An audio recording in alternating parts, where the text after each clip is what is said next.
Hello and welcome. Yes, this is the Artemis video, and this is just a brief second of me pausing for the actual gameplay and all that because I had to make an announcement. So during the time of me recording all this, and I'm like, yeah, it's basically done.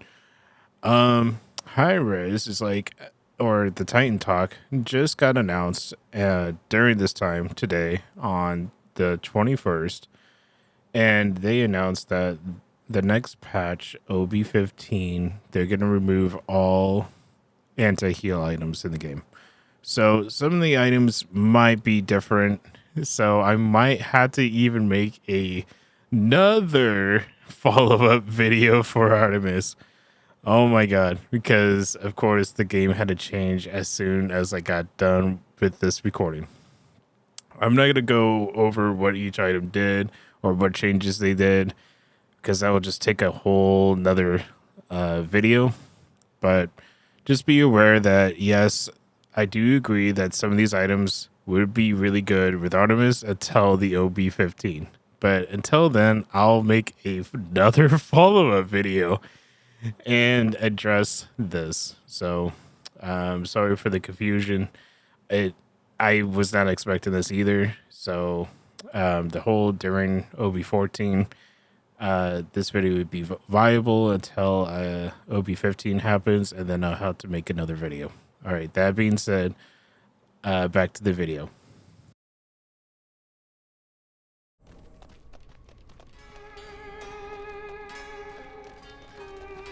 Hello everyone and welcome back. If you're new here, welcome. My name is Firebug, and today is going to be a follow-up video for Artemis. And I've previously made a how-to Artemis, and it's a full flesh and depth guide for Artemis.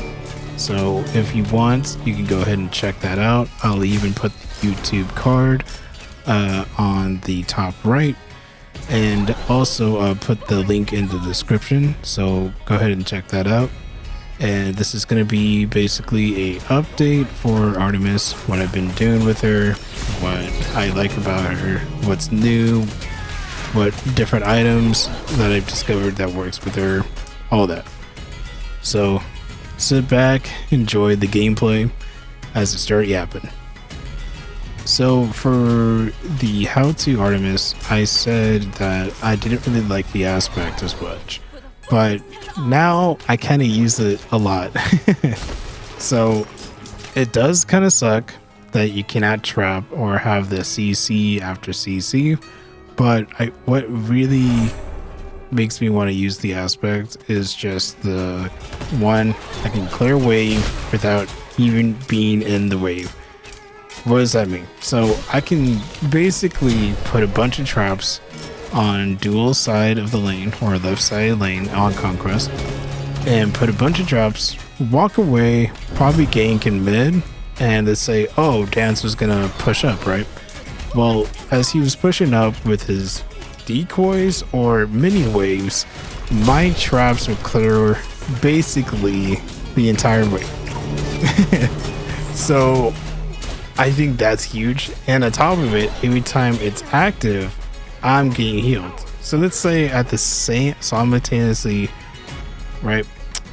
I put a bunch of traps, and I put it in the dual lane.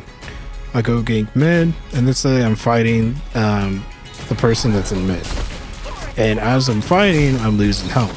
But let's say Danzo is pushing up, so it's activating my trap, so I'm healing. So I'm healing and fighting. So that's why I feel like the aspects is actually quite useful than I actually thought. So that's something new. And again, yes, it does kind of suck not to root, but she kind of doesn't really need it. And I feel like the extra ability to clear wave is pretty big. So, because if you can out clear someone in lane, you basically have more chances to gain the other XPs around you. So that's what makes the aspect pretty good. The other things I wanted to talk about is God Builder. So I'll show up in the screen right now. My old gaming tag is Exafile, right? And you can just type that in and the community builds and you should be able to see it. So I have it under Great Artemis builds, right? And if you just type in Artemis build, I believe it should pop up. So in this build, I'll show you what it builds on this video that you're watching right now. And it's basically the same. The only thing that's different is that I got Sunbeam Bow, and I'll explain why I built that in this video. But my go-to build is basically going to be Gilded Arrow is a must, and I'll always stand by it. It's just one of those items that you must build this on Artemis, right? So starter item, Gilded Arrow, and then it will transform into Sharpshooter Arrow. I still believe it's the best starter item for Artemis. Right, and then after that is Dagger of Frenzy, active item. I feel like having that in the very beginning is huge, especially with the steroids. So you have shit tons of attack speed just right off the bat, and you have basic attack power and plus another basic attack power, since Dagger of Frenzy also activates as basic attack power up to 50%. So it's pretty strong. And then after that, Reaper. I still believe that Reaper is strong and it works very well with Artemis because of the passive, and if you get the stacks, you have a huge power boost and lifesteal. And lifesteal with the aspect also increase, so you're gonna heal crazy if you have full 6 stacks of the Reaper. Then after that, I actually go for Musashi's Dual Swords. And yes, you can swap this with range, but here I still believe Musashi's Dual Swords has a actual purpose for this one goddess, and that's Artemis. So if the reason why I like Musashi's Dual Swords so much is it's basically the same as range. It really is. If you have the side-by-side comparison, right? Rage gives you 30 strength, 20% crit chance, and the passive, right? Every time you get a kill or assist, you get your stack, and that will increase 10% critical strike chance. So it's basically the same stats. Musashi also gives you 30 strength and 30 right off the bat critical strike chance. But the passive says when you critically strike an enemy, you gain 10% movement speed for 4 seconds. So that's why I feel like with Artemis, it's a must. But if you're more as a range person, go right ahead, because basically they're the same items. But one of them you have to stack, and it's like, why would I need to stack it if I can just pay the little bit more extra gold to get the Musashi's Dual Swords? Rage is 2,450 and Musashi is only 2,750. So it just, for me personally, it's just like, what's the point of building range if I can just go Musashi's Dual Swords with Artemis? Alright, then after that I got the Executioner because of Pen Shred, but you can also swap this out with Titan's Bane, of course, and if they have a lot of health, then I'd probably recommend Quinn's Blade. But Executioner, I feel like it's really good. It's not that expensive, a lot cheaper than Titan's Bane, and you gain the additional 40 strength, and it shreds protections, not just for gods, but in jungle camps as well. Then after that, you can go for a Tearframe. Tearframe, why is it by the end? It's because of the passive. So the passive, basic attack, deals 15 bonus physical damage. Hitting a god with a basic attack increases the damage. This deals by 15 for 4 seconds, stacking 1 time plus 1 per 4 levels. So that's why I built it pretty close to the end.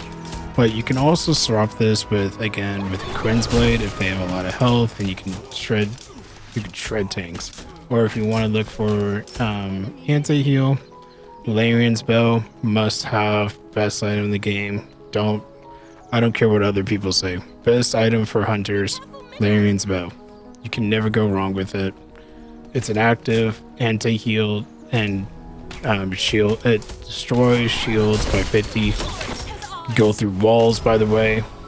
Super stupid, super strong. I don't know how it's not nerfed, but you can also get that. And then for the last item, you can go with the Demon Blade, but you can also swap this out with Deathbringer.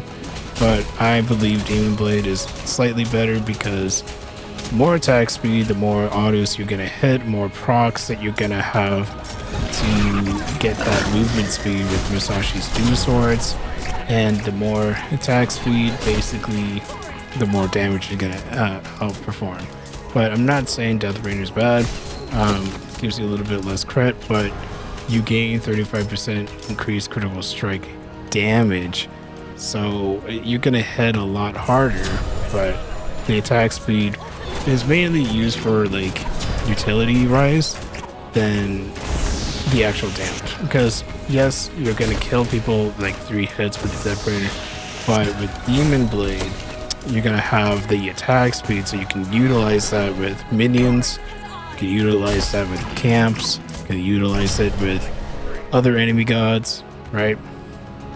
And the more crit chance, the more likely you're gonna move around.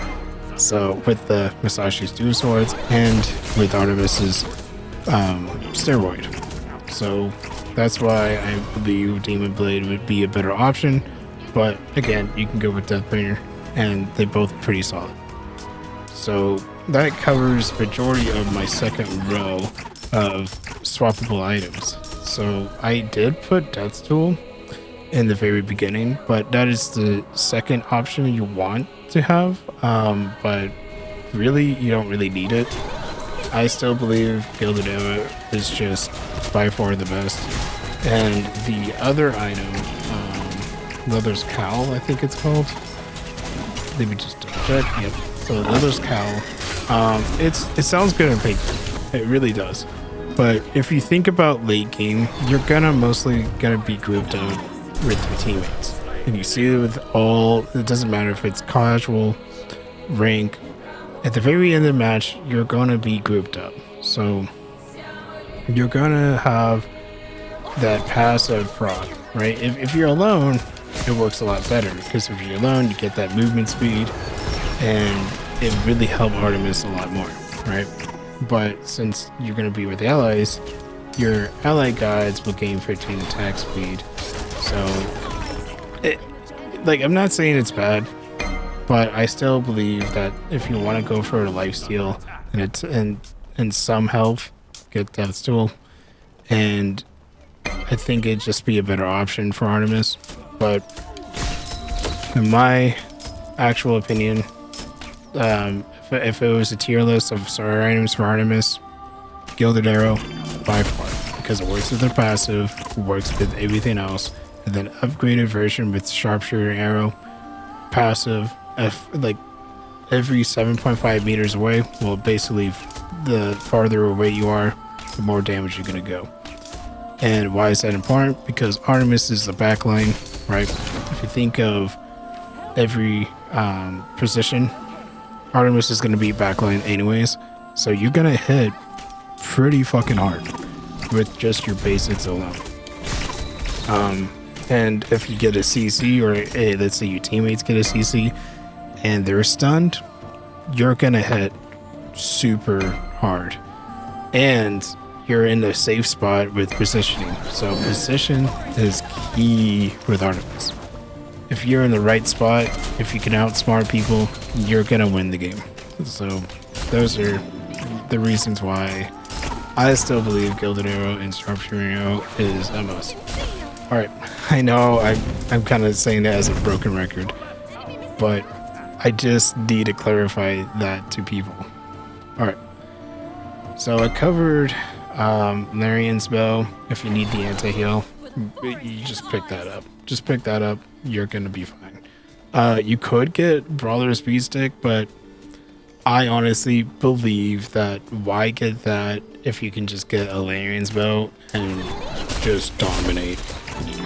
So that in this video I picked up Sunbeam Bow. So the reason why I pick up Sunbeam Bow, and after doing tons of different matches behind the scenes, all that, and I'm consistently playing Artemis, right? The reason why I picked up Sunbeam Bow is because it's really good against Danzo and Doo-Wop. So what I mean by that is Danzo likes to make a bunch of clones, and to the point that it's kind of stupid that he can just clear a Phoenix with his clones alone, right?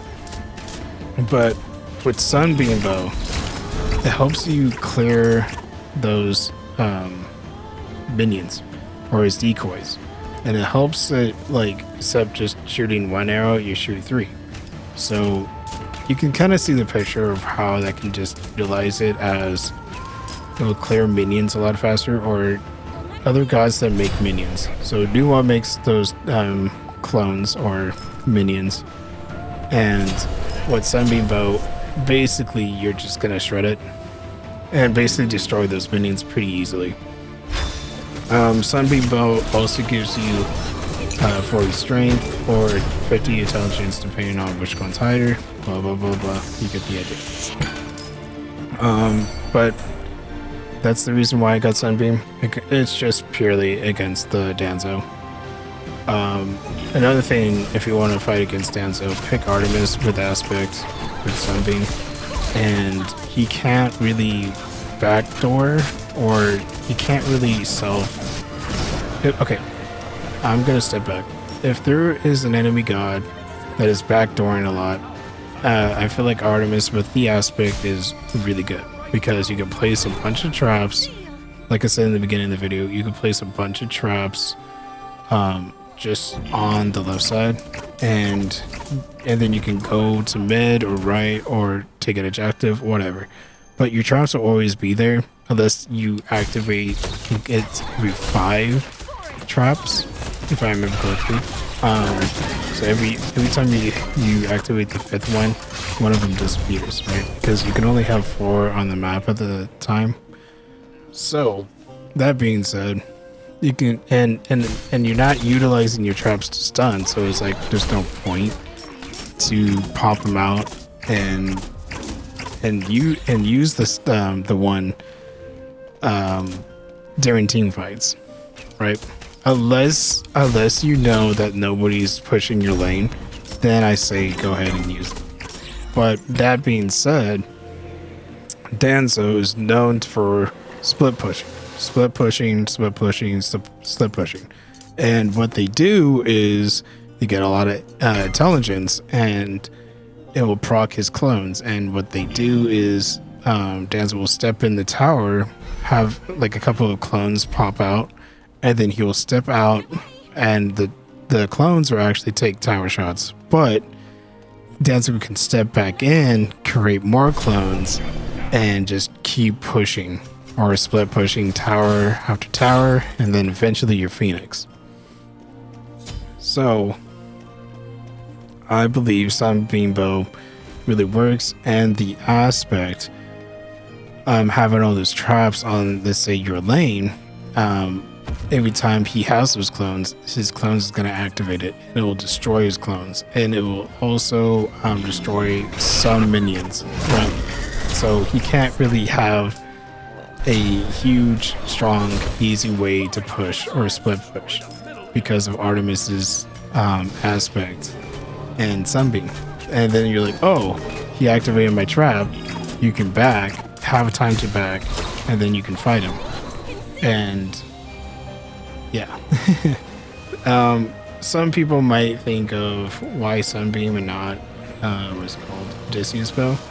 Odysseus Bow can work against it, but you're lacking the power. So this is stupid that Danzo minions have health. Nua's minions have health. So yes, you're doing big AoE damage, kind of like that, but it's not going to be fast enough to kill them. But Sunbeam, you're shooting 3 projectiles per basic attack, and so it's just a faster way to destroy those clones. And with Sunbeam, you're gonna have the additional 40 strength, so you're gonna have power and 10% attack speed and 3 projectiles. So you can kind of see the picture of why Sunbeam is a little bit better, in my opinion. The only other items I can think of that can also work with Artemis very well, and this is just a swappable item, of course, is Erendite, or Lancelot's sword, right? So Erendite is really good with Artemis because of the, let's say that you're chasing I don't know why, but you're chasing a Willix, right? And she just hops on her cat, jumps away, right? But she's one shot, and you're playing Artemis, and you want to kill her super bad, but you don't. But with Artemis, you lack the movement speed. However, if you get Erendite, right, you can activate it. She's revealed, and guess what? Guess what's right behind Willix? A movement speed crazy goddess of the hunt, chasing you down. It's pretty funny. So Erendite is pretty good against gods that are running away from you tons and tons of times. And I feel like that's why I kind of added it to the Artemis build as a swappable, if you want, right?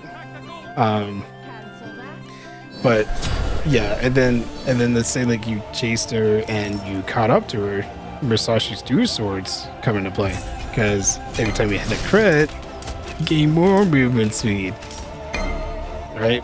So it's crazy how fast Artemis can actually run, and with her steroid. So there's that. And I think the last item I put down was Hasten Fatalis. So you might argue Hasten might be better than Musashi Dual Swords, but I kind of don't agree with it, because yes, Hasten's pretty nice, but with Musashi's Dual Swords, the crit is crazy. So the more crit, the more damage, and all that. That's the only reason why I still think Musashi's Dual Swords is just because of the crit. Fatalis, Hasten Fatalis gives you the 25 attack speed and only 20 strength. Like, yes, you can keep up with them, but you're not gonna kill them, right? You're not doing the damage that you should be doing. So that's why I believe that Musashi would be a little bit better. But if you want to have both, that's why I put it in down here as a swappable item, and you can swap it to, let's say, a tier fiend or whatever. But I think that covers everything. Oh no, I'm missing one item, and it's called the Wildheart harp. I put that down because it could work pretty strong with her, with Artemis, and it's pretty good. It's a pretty decent solid item for just in hunters in general. You can swap this again with Tearfiend, but I believe Tearfiend is a little bit stronger for Artemis because of the basic attack damage that deals. So every and Tearfiend basically gives you more power the later the game is. So in late game, you're gonna hit like a truck. So, but I'm not saying Bargi's harp is bad, but it is a solid item. If you want to swap your item to that, you can. But in my opinion, again, I feel like Tearfiend works a little bit better. So you're trying to, so hopefully after watching the How to Artemis and this, you're probably getting the idea of basic attack, power, is super strong with Artemis is because of her passive. Her passive, right, basic attack power, is also increased with any god that is CC. So crowd control, of course. So it's like, why just stop it there when you can have other items that can also proc it and give you a huge power boost? So that's why I kind of utilize that. That kind of concludes the items that I suggested. If there is any other items that you think or believe that works really well with Artemis, let me know. And I was also thinking one last item. I know I said that, but the Taku Kag, right? It says when you use an ability, you gain a stack of movement. So it is something that it could be considered, but I didn't put it in the list. But I just wanted to mention it at the very end because I know someone in the comment might say something like that. So, and again, more movement for Artemis is the better. Is always going to be better. Alright, so that concludes basically the items, for sure. Alright, so now I'm going to talk about positioning. What are the pros and cons with Artemis, right? So pros, she's gonna hit very hard depending on the builds. And if you don't know how to build her, just watch this video. I already suggested you like 3 different builds. I'll even show it on the screen right now again. So I will be all right. you can do that. She hits very hard. You can do all crit. If you have, okay, in the god select screen, if you see your teammates, and most of your teammates have a lot of CC, like a Hanbats, Ymir, Achilles, you know, Ares works really well, Sobek works really well. Like, if you see anyone that has high CC, like a Gabrakan and all that, on your team, pick Artemis. Because every time someone is crowd control, or even displaced, or anything like that, any CC, right, crowd control, you're gonna hit harder. You're gonna hit so hard, right? And this works with slows. This works with, you know, Fenrir picking, or, you know, Fenrir ulting, picking them up and bringing them towards you. Sobek's plug works with it as well. There's, like, Artemis has so much utility if you have a good team. Don't pick Artemis if you don't have a team that has a lot of CC. And that's just my opinion. So there's that. I feel like Artemis is easy to understand, easy to play, and easy to pick up. But once you master her, that's where the real skill is. Positioning is key, right? If you see during this whole video, I kind of stay in the back a lot, behind my teammates, behind, you know, warrior, guardian, whatever. I always stay behind. Even right now, as you can see right here, I'm going around, ganking, going to the safer route, positioning myself, and so I don't, you know, so I don't die, basically. But positioning is key. If you know how to position yourself well, you do well with Artemis. If you're getting ganked a lot with, let's say the enemy team's ganking you a lot with Artemis, and it's just an occurring thing, my suggestion is to play it, just to play it safe. You can try to call out like, hey, help this lane, or hey, whatever. But if you're, for some reason, jungler doesn't want to help you, just honestly, you can just get the back game, stay close to your tower, just utilize that, look at the map, and think to yourself, okay, what is the quickest and easiest way to clear the side camp and walk back, right? If you understand map design and all that, you can kind of see the routes, and you can kind of go what route is the fastest way to go to point A to point B. Always think ahead. Here's another tip with Artemis. Always think ahead of where you want to go. Always think ahead of like, okay, after doing this, I'm gonna go do this, right? And if you have second thoughts or other, that's fine. That's just human nature. But if you have a really good understanding of where to go next, like point A, point B to point C, you're gonna do very well with Artemis as well. Hold Tusky as much as you can. Tusky is basically the scapegoat. So if you're really in a bad position and you're like, oh shit, you just pop your ult and then you have at least a chance to escape. I'm not gonna say a guaranteed escape because that's not realistic, but gives you a better chance to escape.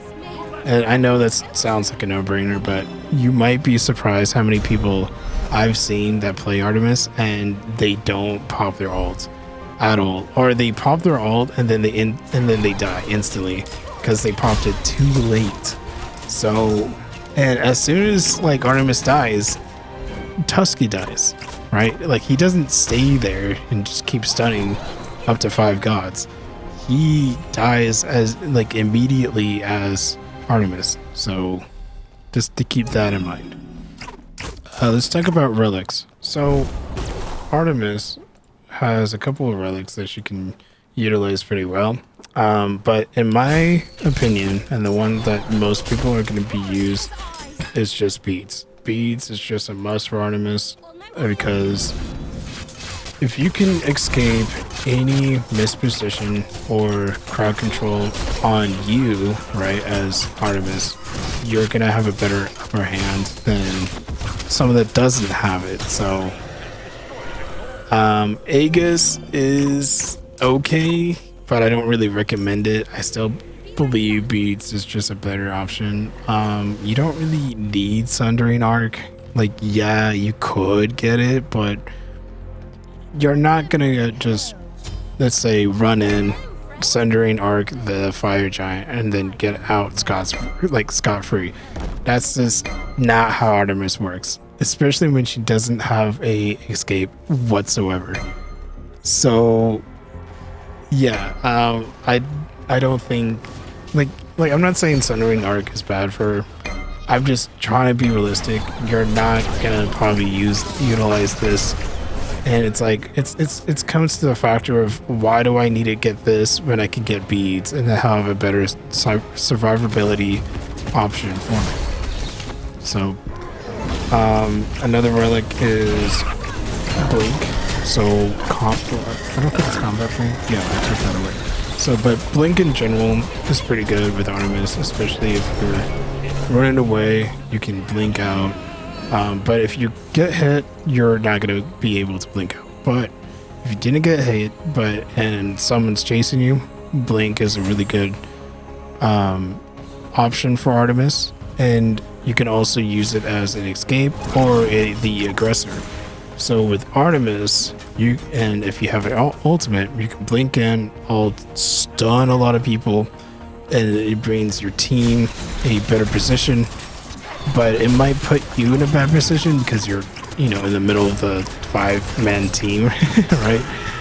But it's a great way to engage, is what I'm trying to say. So you can utilize blink a lot more. Last item is Phantom Shell. The only thing that I can think of why you should get this is if you're fighting against a Kabrakan and you're just struggling to break his wall, and then get Phantom Shell. Odin as well. But the reason why I don't get Phantom Shell, me personally, is because Kabrakan's wall, you can break it pretty fast, especially with the build that I have, and you gain that attack speed. You have it's like the attack speed alone is gonna really just destroy it. And the same thing goes with Odin's cage, right? You could just turn around break the cage or break the wall. So there's that. Alright, that concludes this video. And what do you guys think? What are the things I've probably missed? What other items? And tell me what other builds you would like to see with Artemis that I can probably cover. I know I didn't touch the jungle Artemis, but I can probably do that in the future video. But all that being said, thank you so much for watching. I hope you enjoyed, and leave a like, comment, and subscribe. I'm trying to get at least 100 subscribers. So, and again, thank you for all the recent support. It's been helping a lot. So yeah, anyways, hope you guys have a good rest of your day, and I'll see you in the next. Bye bye.